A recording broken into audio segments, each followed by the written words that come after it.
क्या आपको frequent headaches रहते हैं? क्या ऐसे हेडेक्स रहते हैं जो कोई एक साइड के सर पे हो रहे हैं या फिर पूरे सर में हो रहे हैं, या उस सर दर्द के साथ उल्टी जैसी कोई फीलिंग आती है, या लाइट शोर से दिक्कत लगती है?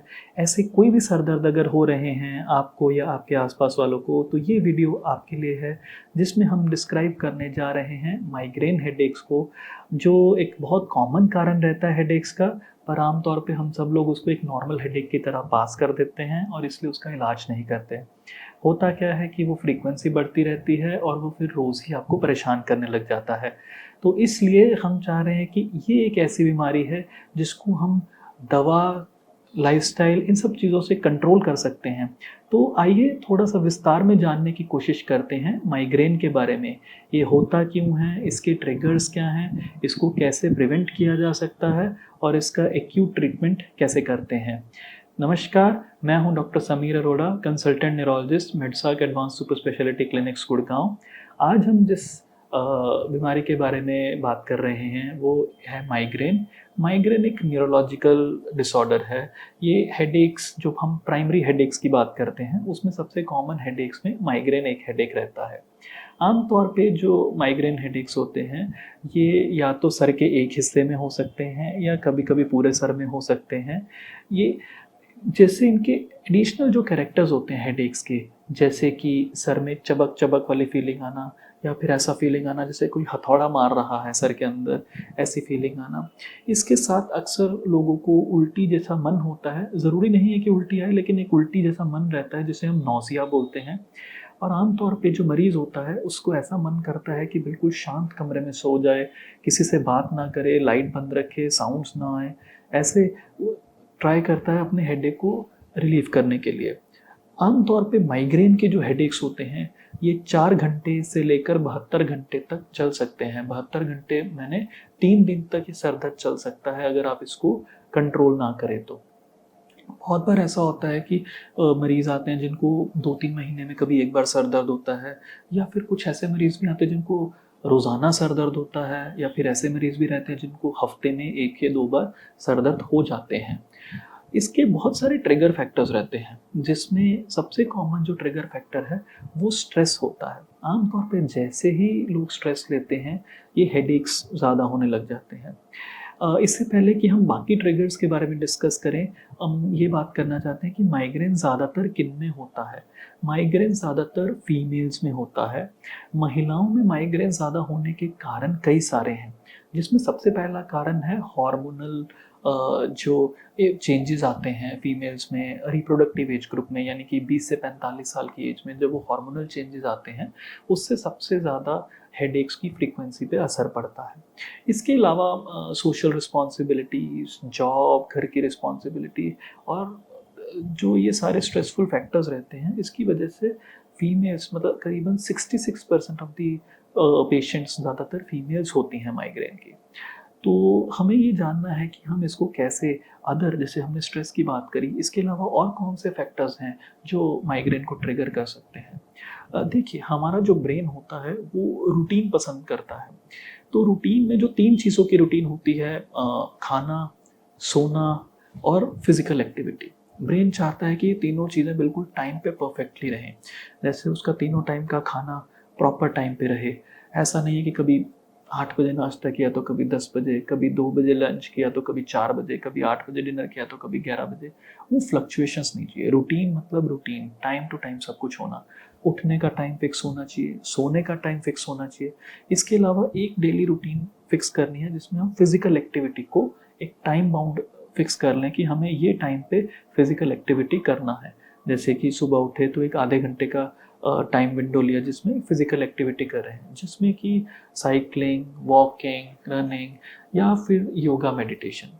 रिसेंटली ये देखा गया है कि योगा मेडिटेशन बहुत हेल्पफुल होता है माइग्रेन हेडेक्स को कम करने में। तो हमें ये देखना है, आमतौर पे जो ट्रिगर्स में सबसे कॉमनली आता है, खाना पीना मिस होने से हेडेक्स हो सकते हैं, नींद पूरी नहीं होने से हेडेक्स आ जाते हैं, खाना स्किप करने से, खाना लेट खाने से, स्ट्रेस लेने से, धूप में निकलने से, इसके अलावा कोई स्ट्रॉन्ग परफ्यूम्स वाली स्मेल से, बाहर का खाना, पैक्ड फूड्स, प्रिजर्वेटिव्स वाले खाने, ये सब खाने से हेडेक्स बढ़ने शुरू हो जाते हैं, स्पेशली जैसे कि cheese pizza, Maggi, burger, preservatives वाली चीज़ें, इन सब से हेडेक्स आने के चांसेस रहते हैं। इवन एक रात पहले बनी हुई सब्जी भी कई बार आपके केस में हेडेक्स ट्रिगर कर सकती है। दूसरा, डिहाइड्रेशन भी एक ऐसा रिस्क फैक्टर रहता है जिसकी वजह से अक्सर माइग्रेन अटैक्स आने लग जाते हैं। तो इसीलिए माइग्रेन हेडेक्स को कंट्रोल करने के लिए जो सबसे पहला तरीका है वो है लाइफस्टाइल मॉडिफिकेशंस। अक्सर लोग जिनको 2-3 महीने में कभी एक बार सर दर्द होता है तो वो कभी इसको इग्नोर कर देते हैं, जैसे मैंने बोला कि वो नॉर्मल हेडेक्स की तरह पास कर देते हैं, तो उसका इलाज नहीं कराते हैं। तो इसलिए वो धीरे धीरे वो फ्रीक्वेंसी बढ़ते बढ़ते महीने में 2 बार हो जाती है, फिर फ्रीक्वेंसी बढ़ते बढ़ते 4 बार हो जाती है, फिर वो जब वो इतना फ्रीक्वेंट होने लग जाता है कि आपकी रूटीन एक्टिविटीज़ को हैम्पर करने लग जाता है, अक्सर उस समय लोग डॉक्टर से कंसल्ट करते हैं एंड उस समय उनको ये पता चलता है कि ये माइग्रेन की शिकायत है। अक्सर माइग्रेन जेनेटिक कंपोनेंट भी साथ में रहता है, मतलब कि ये फैमिलीज़ में रन करता है। तो अक्सर जो पेशेंट हमारे पास माइग्रेन का आता है, ऐसा हिस्ट्री मिलता है कि उनके पेरेंट्स में भी, खास करके मदर साइड पे भी हेडेक्स की प्रॉब्लम रहती है, जो कि माइग्रेन ही होते हैं। तो अब इसमें हमारे पास जो लाइफस्टाइल मॉडिफिकेशंस के अलावा जो हमारा इलाज होता है, वो 2 चीज़ों पे डिपेंड करता है। एक होता है हमारा टारगेट कि जो हेडेक्स हो रहे हैं, उनकी फ्रीक्वेंसी को कम करना। इसे हम बोलते हैं प्रिवेंटिव ट्रीटमेंट इन माइग्रेन। और एक ट्रीटमेंट होता है कि जो बीच-बीच में हेडेक्स आ जाते हैं, उस समय उस एक्यूट एपिसोड को ट्रीट करने के लिए पेन किलर या और कोई तरीके का इस्तेमाल करना, यानी कि acute treatment of migraine. So preventive treatment होता है और एक्यूट ट्रीटमेंट होता है। एक्यूट ट्रीटमेंट का मतलब तभी है जब हेडेक हुआ, तब आपने ऐसा कुछ दिया जिससे हेडेक उसी समय कंट्रोल हो गया। लेकिन जो प्रिवेंटिव ट्रीटमेंट होता है, उसका मकसद ये होता है कि जो बार बार रेकरिंग फ्रीक्वेंट हेडेक्स हो रहे हैं, उनको कम कर दे, ताकि जो मरीज है वो अपनी डेली एक्टिविटीज ढंग से कर पाए। कई बार हेडेक जो है 72 घंटे से ऊपर भी चल जाते हैं, इसे हम स्टेटस माइग्रेनोसिस बोलते हैं, और ऐसे केस में हमें कई बार मरीज को हॉस्पिटलाइज करने की ज़रूरत भी पड़ जाती है। बहुत सारे ऐसे माइग्रेन के पेशेंट्स आते हैं जो फटाफट स्कैन करा के आ जाते हैं तुरंत। मैं एक चीज़ इसमें ज़िक्र करना चाहता हूँ, ज़्यादातर पेशेंट्स जिनमें हिस्ट्री बिल्कुल माइग्रेन जैसी होती है, ऐसे पेशेंट्स में ब्रेन एमआरआई की ज़रूरत नहीं होती है। हमें हिस्ट्री से और मरीज़ के चेकअप से ही ये चीज़ का अंदाज़ा लग जाता है कि ये माइग्रेन है, तो इसमें स्कैन की ज़रूरत नहीं होती है। पर हाँ, कुछ एक ऐसे रेड फ्लैग्स होते हैं हेडेक्स में, जब हमें ये समझना है कि उस केस में हमें एमआरआई या स्कैन की ज़रूरत पड़ सकती है। जैसे कि एक बिल्कुल न्यू ऑनसेट हेडेक शुरू हुआ, या किसी को 50 साल की उम्र के बाद हेडेक्स शुरू हो रहे हैं, या किसी की आँख के पर्दे पे सूजन दिखाई दे रही है, या सर दर्द के साथ कान में साएँ-साएँ कोई रिंगिंग साउंड्स आ रही हैं, या फिर बॉडी में फ़ीवर आ रहा है, फ़ीवर के साथ हेडेक्स आ रहे हैं, या वेट लॉस है, वेट लॉस के साथ हेडेक्स हो रहे हैं। ऐसे केसेस में हमें अक्सर साथ में स्कैन्स की ज़रूरत पड़ जाती है। पर जो नॉर्मली टिपिकल केसेस होते हैं माइग्रेन के, उन केसेस में हमें स्कैन्स की ज़रूरत नहीं पड़ती है। तो ऐसी जो दवाइयाँ होती हैं जो हम माइग्रेन के केस में इस्तेमाल करते हैं, प्रिवेंटिव थेरेपी में हमारे पास बहुत सारी मेडिसिन्स रहती हैं जो हम रूटीनली इस्तेमाल करते हैं। नॉर्मली हम जो भी ट्रीटमेंट माइग्रेन के लिए स्टार्ट करते हैं, ये 6 से 9 महीने लगातार चलता है। इसके अलावा कई बार हमें इससे थोड़ा लंबा भी ट्रीटमेंट देना पड़ता है। बहुत सारे ऐसे पेशेंट आते हैं जिनको माइग्रेन की मेडिसिन से साइड इफ़ेक्ट आते हैं या वज़न बढ़ जाता है, तो उन पेशेंट्स में अल्टरनेट ऑप्शंस के तौर पे आजकल कुछ डिवाइसेस का इस्तेमाल होने लग गया है। जैसे कि एक डिवाइस है नरीवियो, या एक डिवाइस है सिफेली। ये डिवाइसेस न्यूरो मॉड्यूलेशन के तौर पे काम करती हैं, और ये दोनों पार्ट में काम करती हैं। प्रिवेंटिव ट्रीटमेंट में भी काम करती हैं, यानी कि ये फ्रीक्वेंसी को भी कम करेंगी, और जब कभी एक्यूट एपिसोड हेडेक का आ जाता है, तब भी ये डिवाइस काम करती है उस एक्यूट अटैक को अबॉर्ट करने के लिए। इन डिवाइसेस का फ़ायदा क्या है? इन डिवाइसेस का फ़ायदा ये है कि इनमें जो दवाइयों वाले साइड इफ़ेक्ट होते हैं वो नहीं होते हैं, एंड रफली ये 70 से 80% केसेस ऑफ माइग्रेन में इफ़ेक्टिव रहते हैं।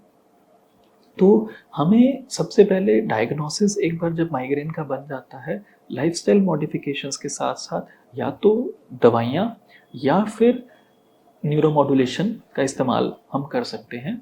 इसके अलावा बहुत सारे लोग नेचुरल रेमेडीज़ का इस्तेमाल करते हैं, जैसे कि गिलोय का काढ़ा, इस तरह की चीज़ों का इस्तेमाल भी लोग साथ में करते हैं।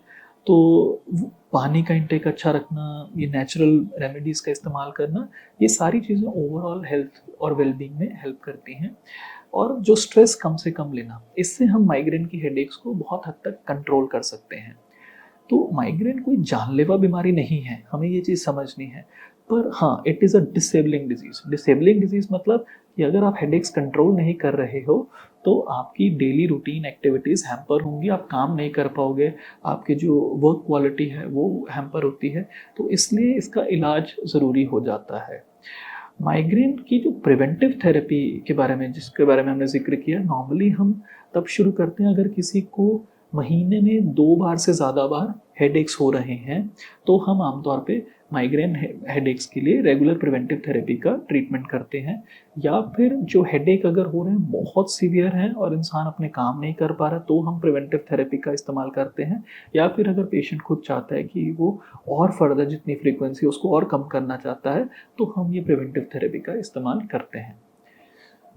आई होप आपको ये वीडियो में माइग्रेन के रिलेटेड सारी इन्फॉर्मेशन पता चली होगी, आपको समझ आया होगा माइग्रेन कैसे होता है, इसको कंट्रोल करने के जो तरीके हमने बताए।